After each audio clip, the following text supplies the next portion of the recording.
Update. Am I the a-hole for telling my husband that I don't want to be a single mom of 3 kids? Original post. So, my husband, 42 male, and me, 31 female, have been married for 12 years. We have 2 kids, 8 male and 4 female. Our marriage is not great. His mother and sister often give unsolicited advice on my parenting, our marriage, and life in general. It is better in the last few months since I sit down my husband multiple times. We talked and this time he listened, so they backed off. Not completely, but it is better. In last few weeks, husband started mentioning having a 3rd child, which fills me with dread. I love children, always wanted a big family, but it would be too much. I cook, clean, take care of kids, and work part-time from home. He doesn't really help with the house, which I am fine with, nor with kids, which is a problem. I changed all diapers, woke up at night. I take care of fevers, doctor appointments, school, playdates, everything. The mere thought of now going through another pregnancy, then taking care of a baby, makes me want to cry. I know I would have to do it all practically alone, because my husband provides and women have been doing it for centuries. I should pull my weight and not be spoiled. It all culminated last night. After another of his, "I take great care of you and kids and we should have a 3rd monologues," I snapped. I told him that he really doesn't. That kids barely know him. When he comes home from work, he doesn't pay attention to them, except to snap on our daughter when she's too loud. He doesn't know anything about our days because he doesn't ask, and I stopped telling him because he wasn't listening anyway. He is not a great father nor husband as he likes to preach, and I have no desire to be a single mom of a 3rd child. 2 are quite enough, thank you. He stared at me dumbfounded, then called me a C-word, delusional and ungrateful, then stormed out to his mother's house. So, am I the a-hole? Now for the top comments before reading the updates.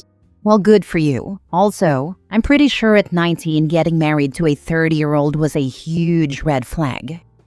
We got married after dating for 9 months. I know, so I was 18 when we started dating and when we got married. I know now that that is a huge red flag, but I genuinely didn't see it that way back then.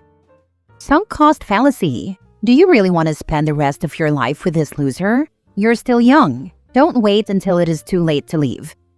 Not the a-hole. Tell him you already have a 3rd child. Him. I wouldn't trust him not to sabotage birth control. I'd get an IUD. Divorce would be better. She said she doesn't want to be a single mother. But how is how she's living now any different from that? Divorce would be better for sure. Definitely not the a-hole. I do wonder why you stay with him though. I read this a while back and honestly the person who wrote it was correct. What was the biggest shock when you became a lone parent after splitting with your partner? My kids were 3, 6, 9, and 40. Once the 40-year-old moved out, my workload lightened so much it was stunning. Sure, there were less dishes and laundry and general crap around the house, but the real workload, the telling him what he needed to be doing, following behind him and then doing it myself anyway, just vanished. Poof. I didn't have to check to see if he picked up the right kid at the right time. I didn't have to argue over who would stay home with his sick child. I didn't have to remember birthdays and anniversaries on his calendar. All I had to do was everything I had done all along, by myself. The biggest change was my mood. I wasn't resentful or angry or making excuses for him anymore. I was just doing what needed to be done, without all this extra baggage of trying to teach someone to be an adult or coach a fully grown man into how to take care of things that had to be done to raise a family.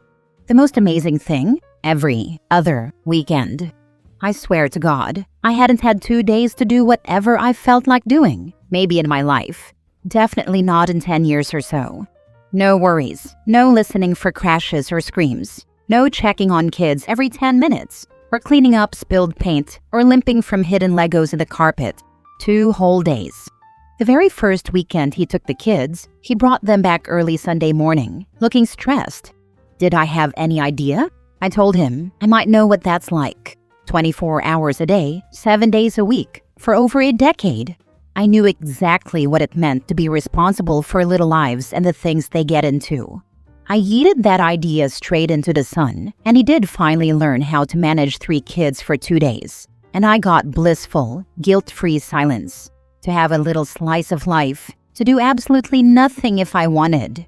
There wasn't milk left out on the counter. There weren't muddy footprints up the carpeted stairs. There wasn't a leaky ceiling from a tub filled to the brim for ship wars.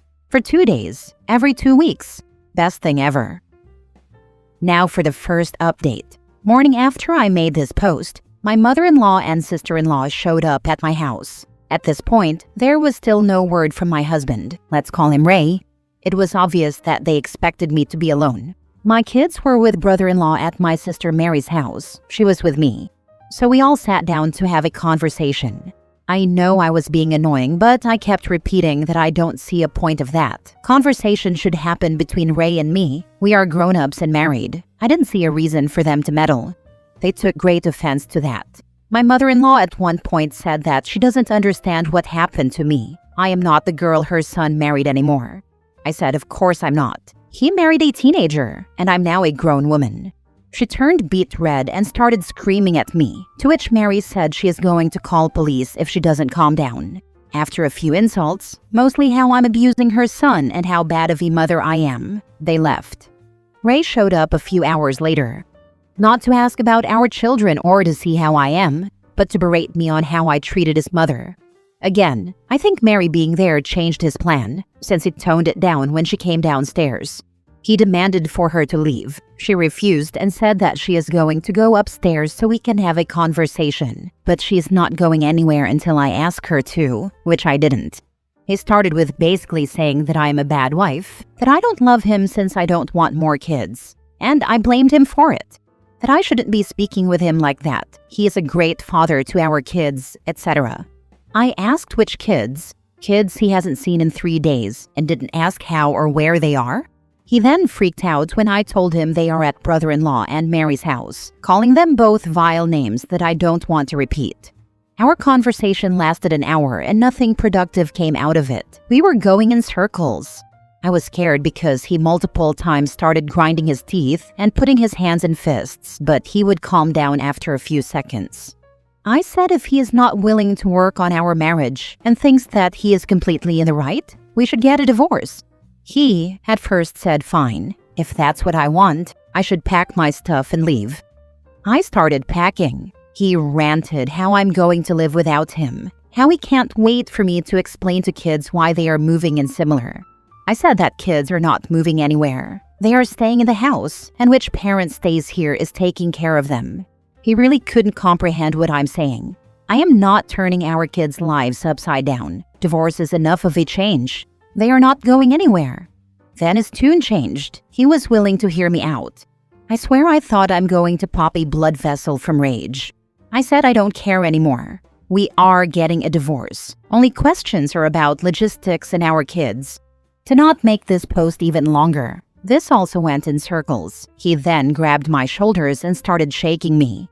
Mary got involved. They started pushing each other. I called the police. We managed to push him through the door and locked it. He left before police came. We gave statements and I stayed in the house.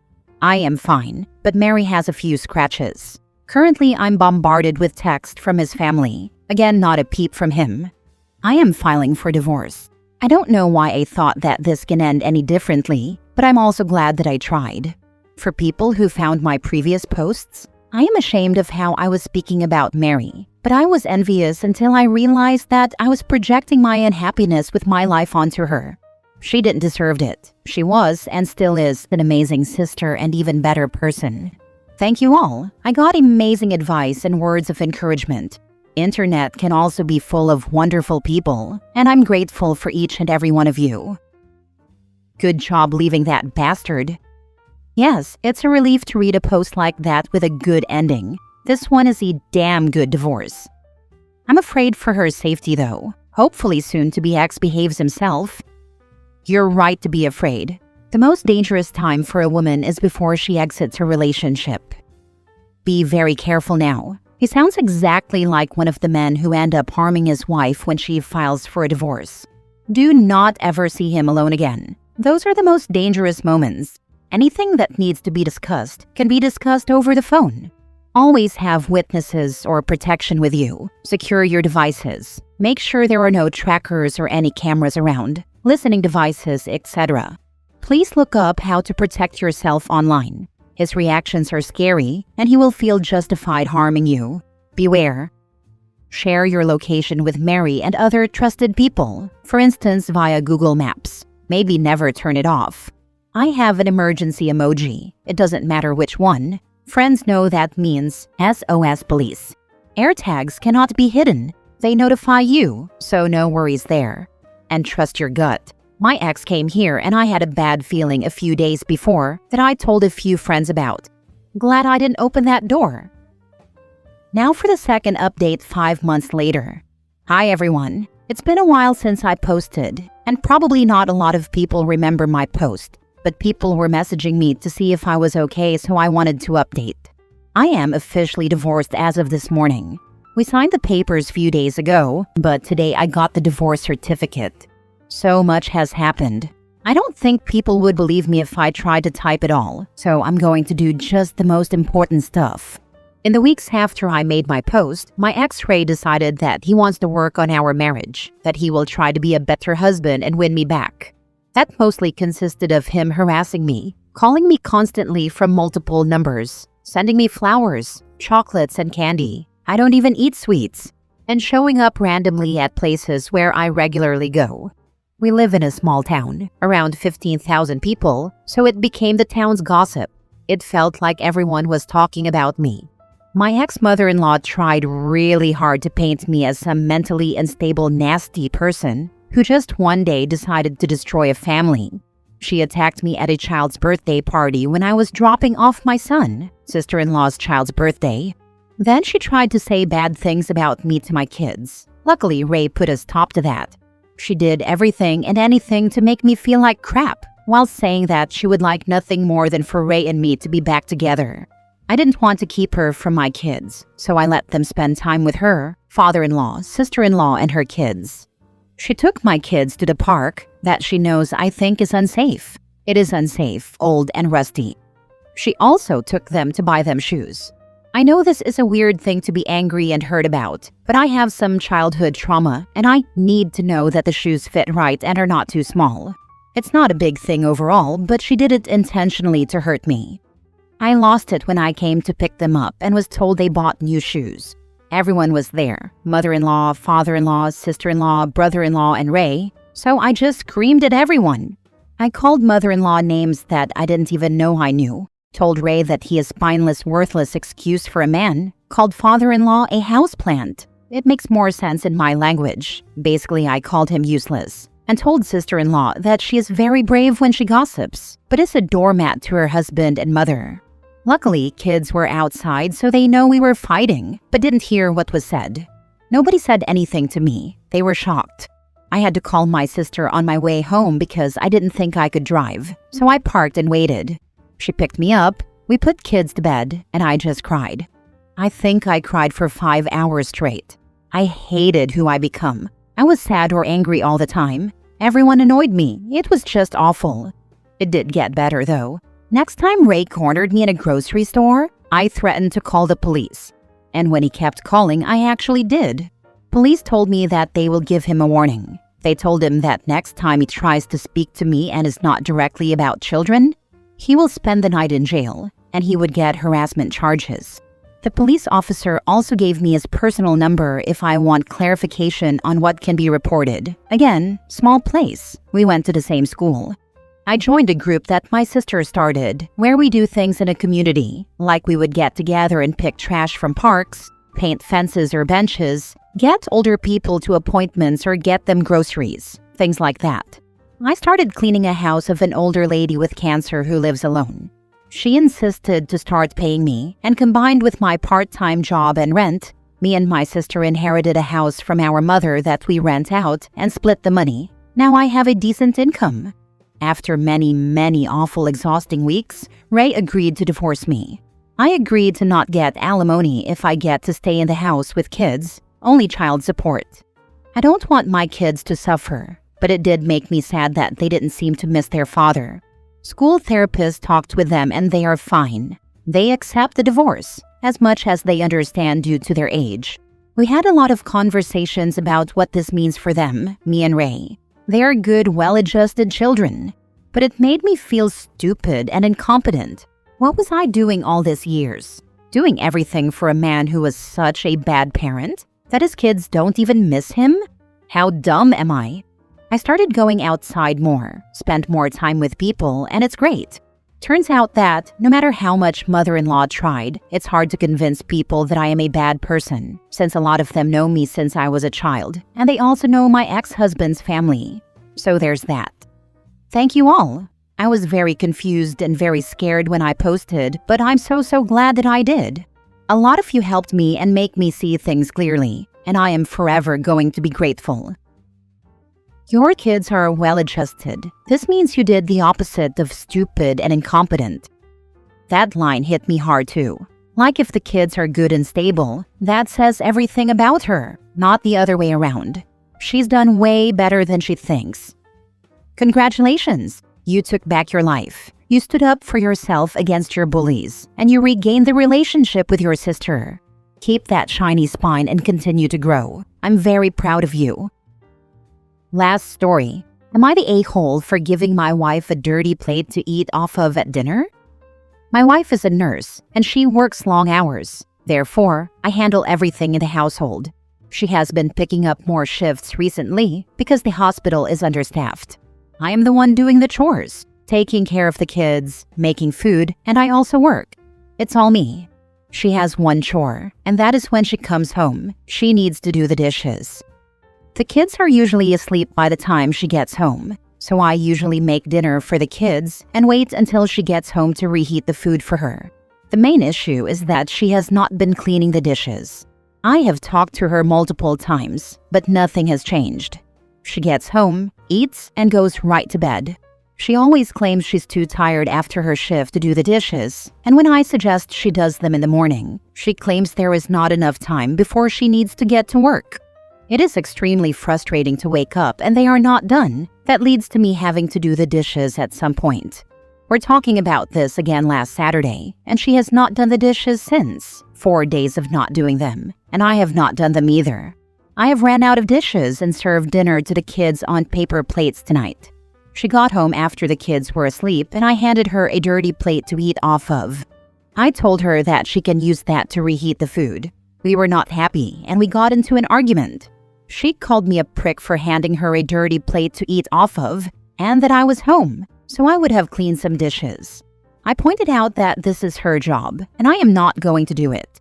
That if she won't clean the dishes, then she can eat off a dirty plate. She is calling me a jerk. I told my sister of the situation, and she said I am being petty. I don't think I am.